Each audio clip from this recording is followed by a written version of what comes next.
Hi everyone, Tina Killeran here. Thanks so much for joining me as we talk about our top 10s.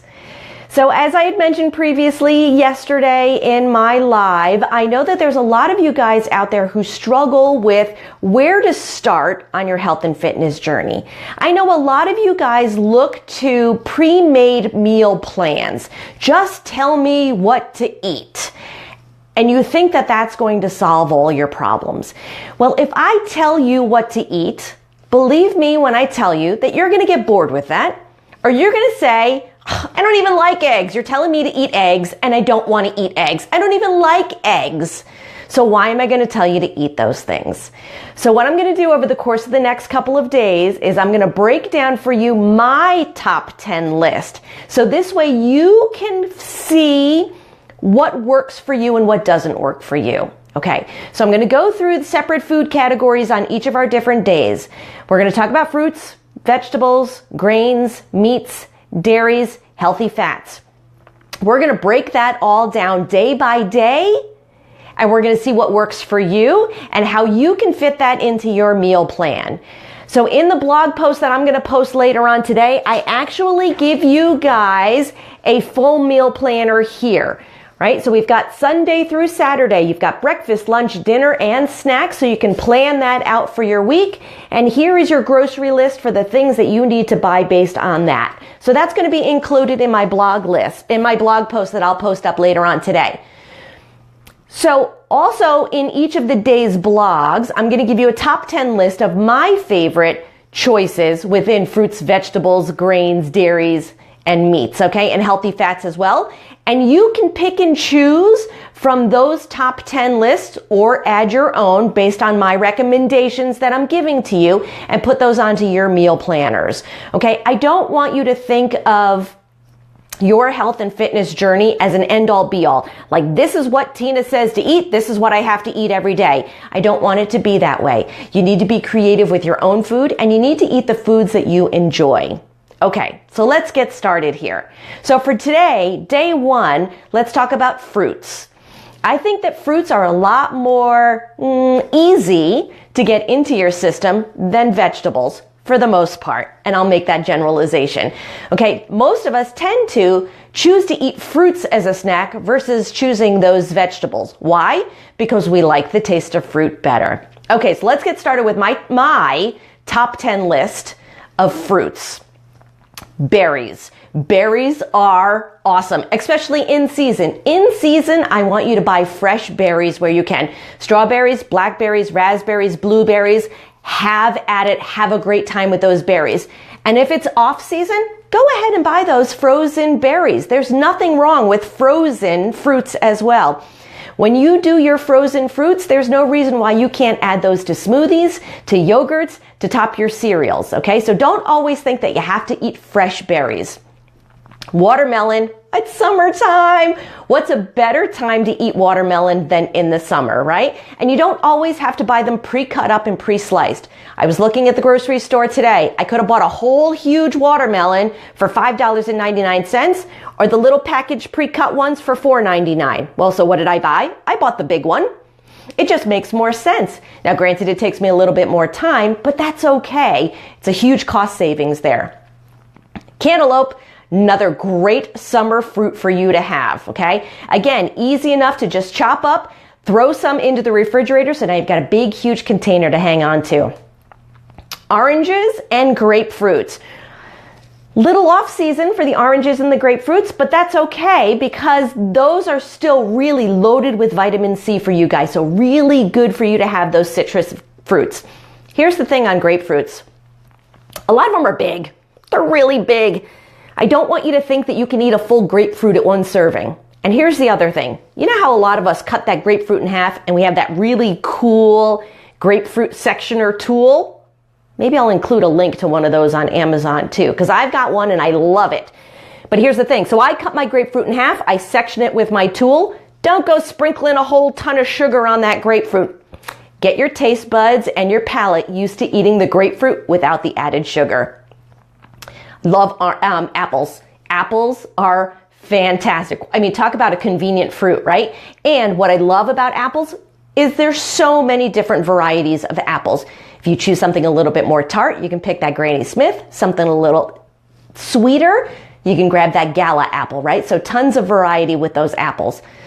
Pineapple is probably my favorite fruit that we eat here. I can cut up a pineapple, and Montana and I'll sit down and we'll eat an entire pineapple at a sitting. Okay, we're going to talk about serving sizes in a second. Cherries. Again, fantastic summer fruit. Don't always think that you have to eat fresh cherries. Frozen cherries are awesome.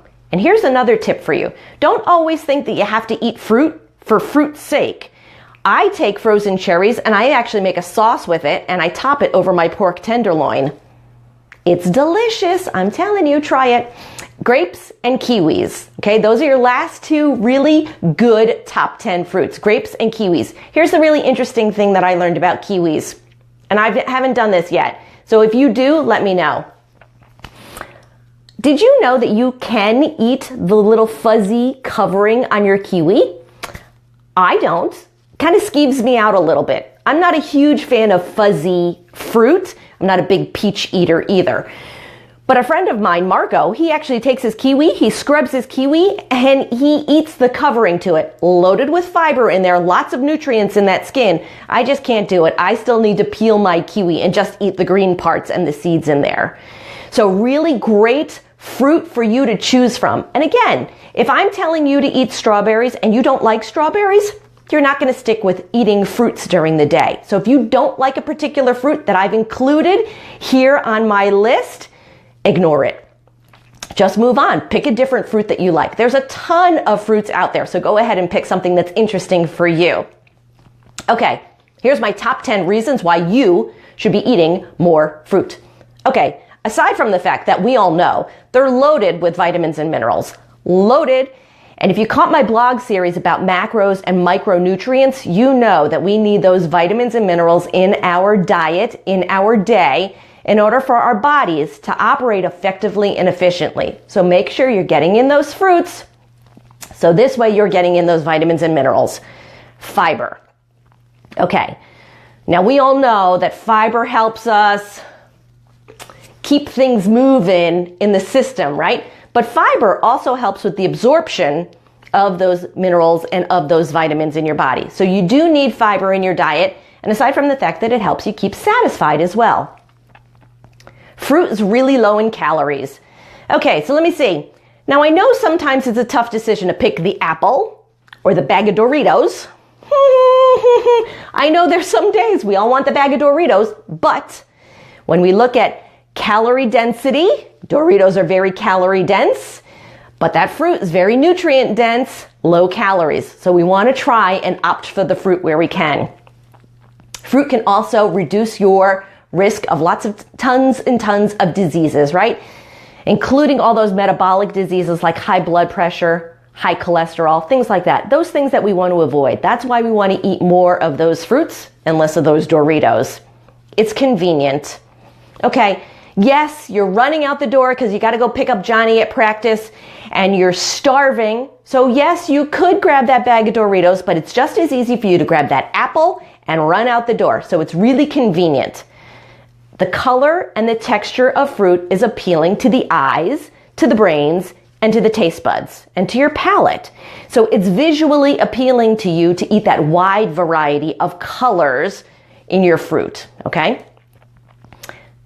When we talk about variety, there's variety, right? We talked about those apples. I wish I had done a little research on how many apples there actually are in the world, but I bet you there's a ton. Okay, we actually just had a conversation in one of my challenge groups earlier that Nancy's actually addicted right now to Honeycrisp apples. That's a good addiction to have, to be so wanting a particular apple, right? But there's Gala, Granny Smith, McIntosh, Red Delicious. There's a gazillion variety of apples. You'll never get bored. They're water-filled, and it'll keep you hydrated. I know there's a lot of us who struggle with getting in water during the day. So here's a great way to get some fluids into your system on a regular basis. Eat some fruit. Watermelon, loaded with water. Eat some watermelon if you're having difficulty getting that water into your body on a daily basis. Relatively speaking, Fruit's inexpensive, right? So before I talked about that watermelon, whole big huge watermelon for $6 or the cut up one for $5. Okay, so I opted for the big one because that's a lot of servings for a little bit of money. It's ethical, so for those of you who choose not to eat any kind of animal-related products, fruit's an all-natural product that you don't have to feel bad about eating, right? So those are my top 10 lists of fruits that you should be eating and the top 10 reasons why you should be eating them. So here's a couple of things to keep in mind as you look at your fruit servings. There is a serving size to fruit. Fruit shouldn't be one of those things that you eat in unlimited quantities. There is a natural occurring sugar that's in that fruit, so keep an eye on that portion. Your serving for fruit is approximately 1 cup.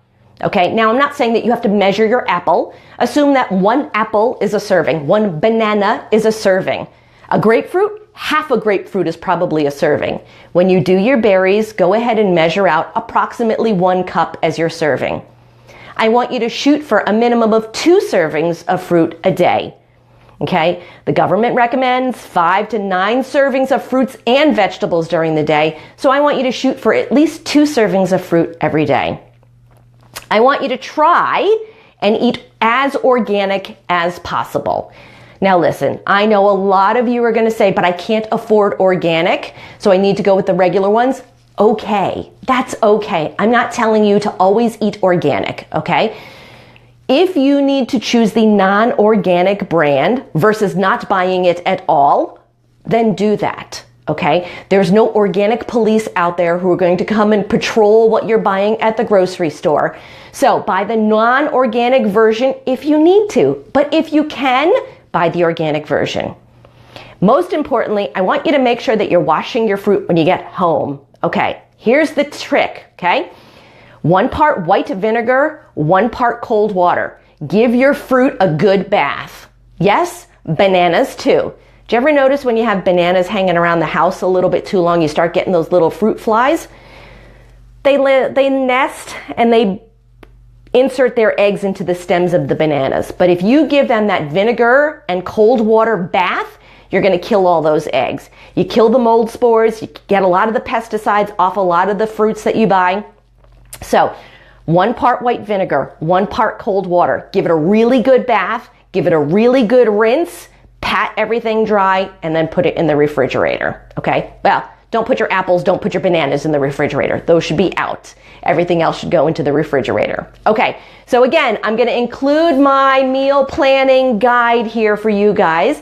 And throughout the course of the next couple of days, we're gonna go through the rest of our food categories. I'll give you the top 10 list of my recommendations.